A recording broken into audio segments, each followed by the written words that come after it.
Pues gracias a Dios por esta oportunidad que tenemos de estar nuevamente delante de la Biblia, de la palabra de Dios, para estudiarla. Aquí estamos para ver los libros de Esdras, Nehemías y Esther. Y estos libros vienen como la última parte de la historia de Judea, que comúnmente se llama también Israel, aunque para ser correcto técnicamente, Israel fue el reino al norte que desapareció y Judá el reino al sur que fue llevado al cautiverio o al exilio. Entonces, los libros que vamos a estudiar hoy son los libros que hablan del regreso después de los 60 a 70 años de exilio en Babilonia y después en Persia. Así que estos libros que vamos a ver hoy son los últimos libros históricos del Antiguo Testamento y nos llevan a los momentos más o menos terminando el Antiguo Testamento. Así que después de lo que vamos a ver, de lo que hablan Esdras, Nehemías y Esther, más o menos son 400 años de silencio antes de la venida del Señor Jesucristo y el comienzo de los relatos del Nuevo Testamento. Así que es un periodo importante lo que vamos a ver hoy. Libros de restauración, el retorno a Jerusalén, y el libro de Esdras especialmente cuenta la restauración o la reconstrucción del templo, y el libro de Nehemías, la reconstrucción de los muros de la ciudad de Jerusalén. Y así que tenemos dos aspectos, ¿verdad?, del retorno de los judíos a Jerusalén. Primero, el aspecto espiritual, que se ve primordialmente con Esdras, y la parte política que tiene que ver más con Nehemías. O sea, no tanto político, quizás, sino formal, como de gobierno, de la restauración física, por decirlo así. Así que vamos a ver que ambos son necesarios en la restauración de Judea o de Judá o de Jerusalén, o como comúnmente decimos Israel, ¿verdad? Pero tanto lo espiritual por la parte de Esdras como la otra parte, la social, vamos a decir, por parte de Nehemías, son necesarios. Así que es una lección para nosotros para decir que no solamente los predicadores, los profetas, son los que utilizan al Señor, sino también el Señor puede usar a los gobernantes, a los comerciantes y otras personas que no son predicadores o profetas, ¿verdad? Así que vamos a ver la fidelidad del Señor, porque estos libros nos hablan de la fidelidad de Dios. Recuerden que hemos hablado anteriormente que Dios dio muchas promesas grandes a David, a Israel, a Judá, y durante los tiempos de los reyes, los jueces y después los reyes, que muchas de las promesas no se cumplieron, no por falta de Dios, sino por la desobediencia del pueblo de Israel. Entonces, como hemos venido comentando, que especialmente en los libros de los reyes, parece que está fallando la promesa del Señor, pero en realidad son las desobediencias del pueblo. Y como decíamos en la lección anterior, los libros de crónicas fueron escritos más o menos en el tiempo que vamos a hablar hoy, como un retrospecto, ¿verdad? Los libros de reyes hablando más o menos durante el tiempo de la historia de los reyes, hablando de su desobediencia y de los castigos de Dios y todo eso, pero los libros de crónicas desde el punto de vista después, ¿verdad? Mirando para atrás, mirando lo que había pasado y comenzando a hablar de la restauración, comenzando a hablar de la la fidelidad de Dios en el cumplimiento de sus profecías y sus promesas. Así que Esdras, Nehemías y Esther son parte de esta restauración. No son retrospecto, mirando para atrás, sino que es la historia desde la cual se había visto con crónicas para atrás. Entonces vamos a notar que el tiempo de Esdras, Nehemías y Esther abarca bastante tiempo, por lo menos 90 años, quizás un poco más. Y parece que Esdras se escribió primero, o vamos a decir que la primera parte de Esdras comenzó o ocurrió durante cierto tiempo. Después viene el tiempo de Esther, después la segunda parte de Esdras y después el libro de Nehemías. Entonces había un primer retorno dirigido por Zorobabel, eso más o menos en el año 538. Después hay 22 años durante los cuales el templo está en reconstrucción, pero es hasta el año 516 que por fin finaliza la reconstrucción del templo. Después de eso viene el tiempo de Esther, más o menos en los años entre 483 hasta 473.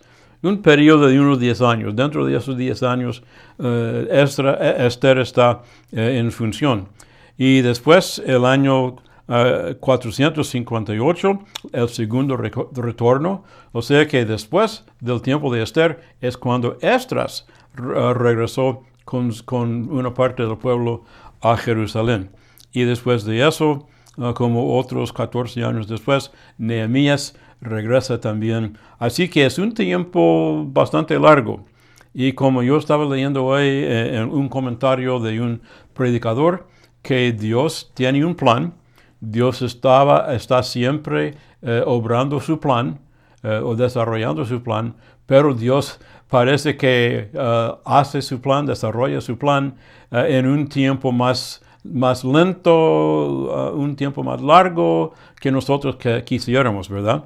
Y yo he notado varias veces que cuando leemos la Biblia y cuando leemos, por ejemplo, esto que vamos a leer, podemos leer los libros de Esdras, Nehemías y Esther en algunos minutos, ¿verdad? Quizás una media hora, quizás una hora siquiera.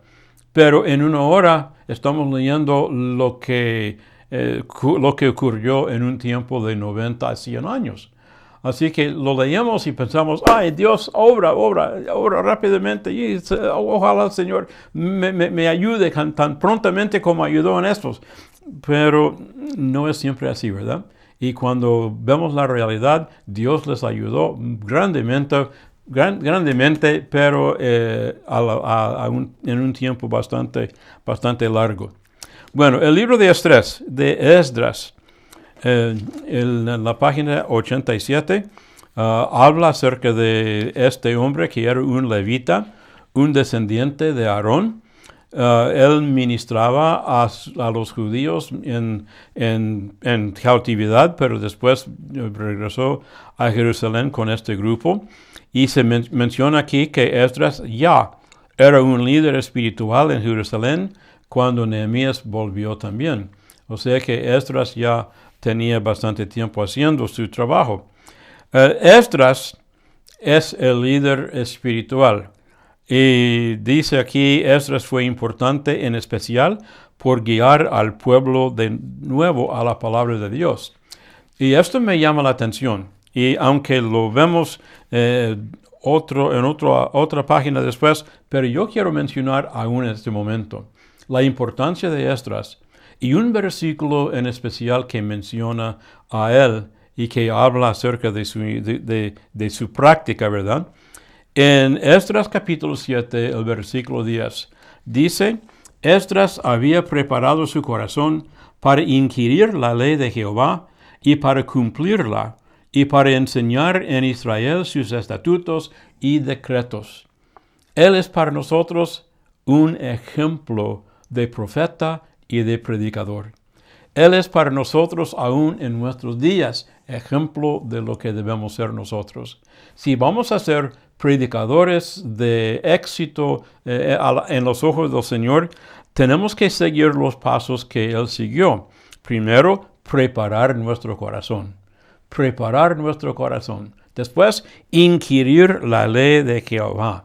O sea, estudiarla, ver lo que dice la palabra de Dios. Después, cumplir esta ley que estamos leyendo y estudiando para después enseñarla al pueblo. Así que nosotros como predicadores también debemos preparar nuestro corazón, hacer nuestros estudios, obedecer la palabra para poder predicar con éxito la palabra de nuestro Señor. Bueno, entonces aquí tenemos, hay una pequeña tabla aquí en la página 87 que habla acerca de tres imperios, Asiria, Babilonia y Persia. Asiria fue el imperio que destruyó el reino al norte, o sea, Israel.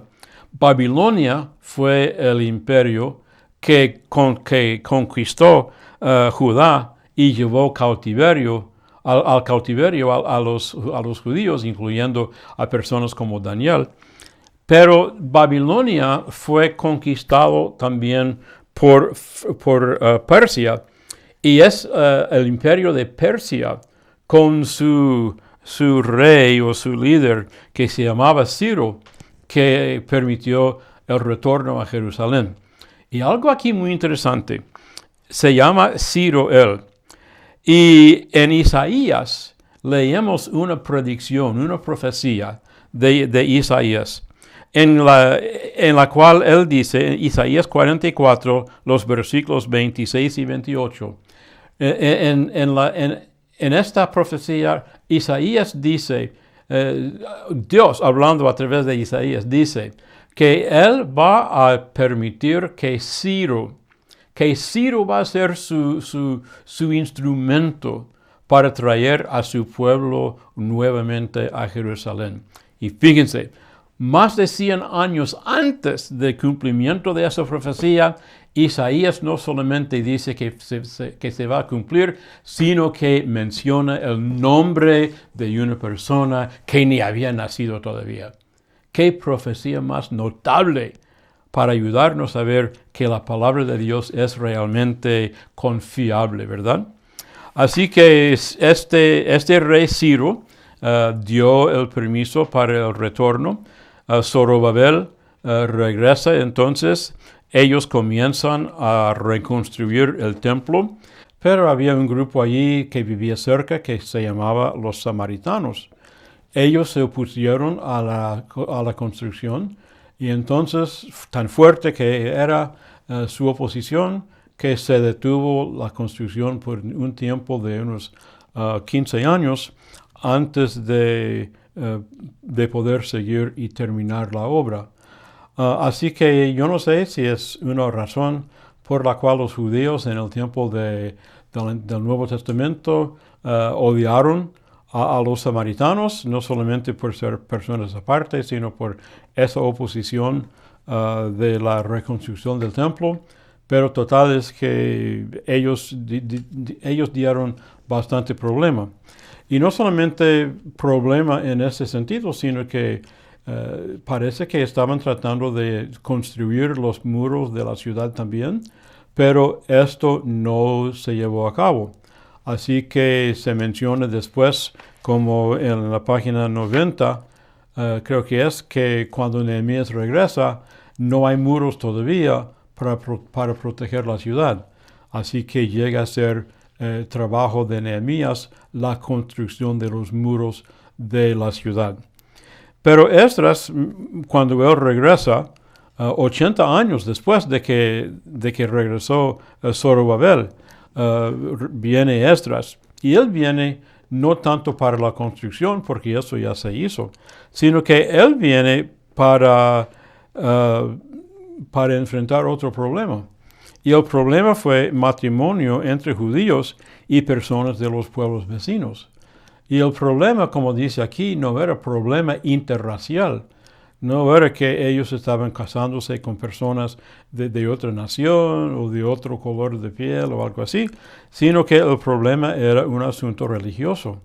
Y el problema fue que personas como Salomón y otras personas en el tiempo de los reyes y aún de los jueces dieron ejemplo, ¿verdad?, de que al casarse un judío con una persona pagana, los judíos dejaban muchas veces su religión para adorar a los ídolos y para evitar la idolatría y para mantener la religión pura entre los judíos.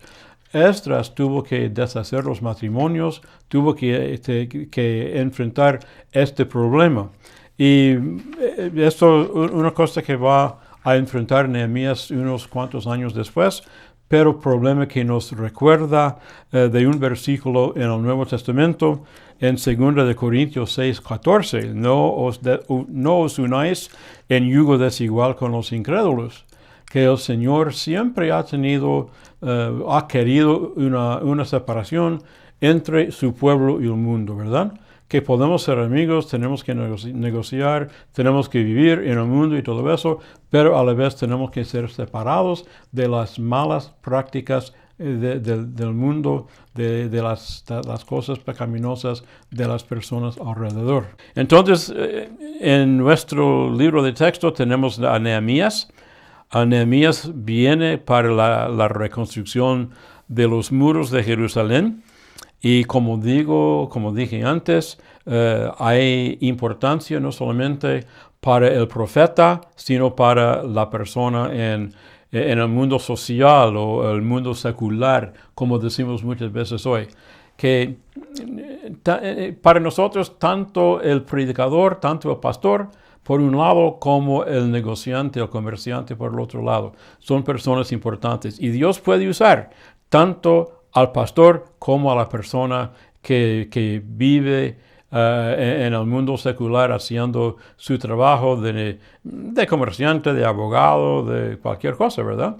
Pero siendo cristiano y dando buen ejemplo y buena influencia a ese mundo en el cual está viviendo. Nehemías era un exiliado judío también. Él llegó a tener una posición importante en el imperio de Persia. Era copero del rey. Y el copero del rey no suena a una cosa muy grande para nosotros hoy día, pero piensen que él tiene la responsabilidad de proteger al rey, ¿verdad? Porque los enemigos están buscando matar al rey. Y si lo pueden hacer por parte de un veneno, lo van a hacer.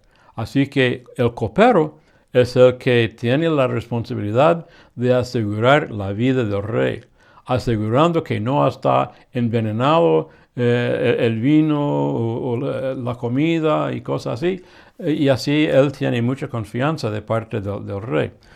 Y aparte, por parte del rey y esa confianza que tiene, y también por las oraciones que él estaba haciendo, el rey le da a Nehemías permiso de volver a Jerusalén para ver cómo está la cosa. Y él pasa como 20 años en Jerusalén viendo la obra, ¿verdad? Y la cosa, otra vez, en la página 90 tenemos esto de la reconstrucción de los muros. Y dice, debido a la oposición que se menciona en Esdras 4, no se completó la reconstrucción de los muros. Bueno, quizás yo estaba equivocado, quizás estaban tratando de edificar muros también en el tiempo de Zorobabel, pero los samaritanos como que se opusieron a todo, ¿verdad? No se construyó el templo tan pronto, ni se construyeron los muros de la ciudad. Así que viene Nehemías, y Nehemías es el que viene a reconstruir los muros de la ciudad. Y él organizó un proyecto, lo hizo en una forma magnífica, tan magnífica, tan interesante, que el libro de Nehemías hoy día es un ejemplo para nosotros de cómo manejar una obra. Es como un manual de gerencia o un manual de liderazgo. Y muchos libros han sido escritos basados en Nehemías como ejemplo. Libros que nos hablan hoy día del liderazgo, de la gerencia y cosas así. Entonces, él hizo una obra tan magnífica que en un periodo de 52 días ellos pudieron levantar los muros de la ciudad a pesar de toda la oposición que había. Y se nota aquí que en la obra, en la vida y en la obra de Nehemías, pero muy importante fue la oración. Él oró antes de hablar al rey para pedir permiso de ir a Jerusalén. Él oró en camino para Jerusalén. Él hizo un recorrido de la ciudad y estaba orando en ese tiempo. A cada paso él estaba orando, pidiendo al Señor sabiduría. Él está también pidiendo al Señor ayuda en los momentos de oposición de varias personas, de varios grupos. Y se dice aquí, la oración fue parte importante en el ministerio de él. Sus oraciones en tiempos de crisis, sus oraciones pidiendo sabiduría, sus oraciones diciendo, Señor, recuerde, Señor, que yo hice esto. Y así bendice, Señor, la obra que yo estoy haciendo. La primera parte, entonces, de Nehemías habla de eso, de la reconstrucción de los muros. La segunda parte, podemos decir, la reconstrucción del pueblo. O sea que después de los muros, Nehemías regresa a Persia, pero vuelve para ver que hay problemas otra vez en el pueblo. Un problema muy grande otra vez tenía que ver con el matrimonio, que los hombres de Judá habían vuelto a casarse con mujeres de otro lugar. Y otra vez, problema de la idolatría, ¿verdad? Porque él no quería que ellos volvieran atrás para la idolatría. También se menciona aquí, cuando él volvió a Jerusalén, vio que el pueblo estaba profanando el sábado, o sea, el día sábado, o sea, el día de descanso. Y mucha de nuestra enseñanza acerca de cómo debemos guardar el día del Señor viene del libro de Nehemías y del ejemplo que él pone a nosotros acerca de eso. En el libro aquí menciona los líderes, una mirada más de cerca al liderazgo espiritual, que no vamos a estudiar aquí en esta clase, pero yo les recomiendo su lectura de estas más o menos 4 páginas que hablan de algunos puntos muy importantes e interesantes acerca de un líder que es verdaderamente un líder de Dios. Y entonces el libro de Esther, un libro bastante diferente, un libro que no menciona el nombre de Dios en ninguna parte, pero parece que Dios está manejando las cosas, ¿verdad? Y nosotros recordamos la historia de Esther, que el rey, haciendo una gran fiesta, él ordena a su reina a venir a bailar o a hacer cosas delante del grupo. Ella rehúsa hacerlo. Él dice que él decide que como ella rehusó obedecer su orden, que tiene que dejar de ser reina. Y entonces él busca a otra, y la otra llega a ser Esther. Después de eso, hay un hombre que se llama Amán, que él es enemigo de un judío que se llama Mardoqueo. Y hay unos celos muy grandes entre los dos, principalmente Amán contra Mardoqueo. Y entonces Amán busca la forma de destruir a Mardoqueo y también destruir al pueblo judío. Y muchas cosas que van sucediendo allí, en que al final Mardoqueo llega a ser un hombre importante en el reino y Amán pierde su vida. porque él no manejó muy bien su complot, ¿verdad? Y hay tres cosas aquí que queremos notar que son lecciones del libro de Esther. Primero, la soberanía de Dios. Dios es soberano y Dios siempre está manejando las cosas en la forma que Él necesita para cumplir su propósito. Después vemos la importancia de la fidelidad.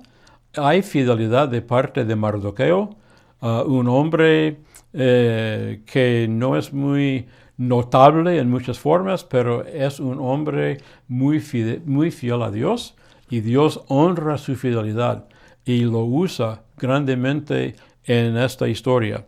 La fidelidad de Esther también, ella siendo judía y sabiendo que los judíos, su pueblo, está señalada para destrucción, pero ella poniendo su vida, ¿verdad? Si perezco, perezca, dice ella, pero yo me pongo a la defensa de mi pueblo para ver si la puedo salvar. Y el Señor le ayudó para salvarla. Y la insensatez de la maldad es la tercera lección que vemos en el libro de Esther. La insensatez de la maldad. Son insensatos los malos, ¿verdad? Que las cosas que ellos intentan hacer y piensan que van a lograr, que piensan que van a tener éxito haciendo estas maldades, engañando a la gente y robando y todo lo que hacen, ¿verdad? Pero al final pierden. Es insensato. Es la insensatez de la maldad. Entonces, cosas importantes que nosotros podemos aprender de las lecciones, de los libros históricos, que abarca entonces comenzando con, aún quizás con Éxodo, ¿verdad? O aún con Génesis, todos estos libros, pero comenzando quizás con Jueces y Samuel y llegando hasta el final de estos libros que hemos visto. Aquí hay algunas lecciones. Número 1, que hemos mencionado antes, el principio de la siembra y la cosecha. Que si nosotros sembramos la rebelión y la desobediencia, vamos a cosechar el castigo de Dios. Segundo, especialmente en estos libros de Josué, Ruth, Nehemías y Esther, la importancia de nuestra fidelidad a Dios. Dios es soberano, pero Él usa a las personas fieles para cumplir sus propósitos. Así que seamos nosotros fieles a Dios, obedientes, ¿verdad? Para que el Señor nos pueda usar a nosotros como instrumentos para cumplir sus propósitos en nuestras vidas y en nuestras iglesias. Y la tercera lección, que es un mensaje de esperanza, especialmente estos últimos libros, porque después de Jueces, después de Reyes, y viendo la desobediencia, los castigos, la caída espiritual y moral del pueblo de Judá, y el hecho de que Dios no podía cumplir sus promesas a causa de esta caída, de esa desobediencia, pero nosotros tenemos todavía esperanza porque Dios siempre está buscando el bienestar de su pueblo y siempre está buscando el momento de poder bendecir a su pueblo. Y si nosotros somos fieles, si nosotros obedecemos al Señor, tenemos siempre la esperanza de la bendición del Señor. Y especialmente en nuestros días estamos esperando la segunda venida de Cristo Jesús. Esta es la esperanza del cristiano. Y hermanos, tenemos la seguridad de esta esperanza. Dios cumplirá esa promesa. El Señor les bendiga.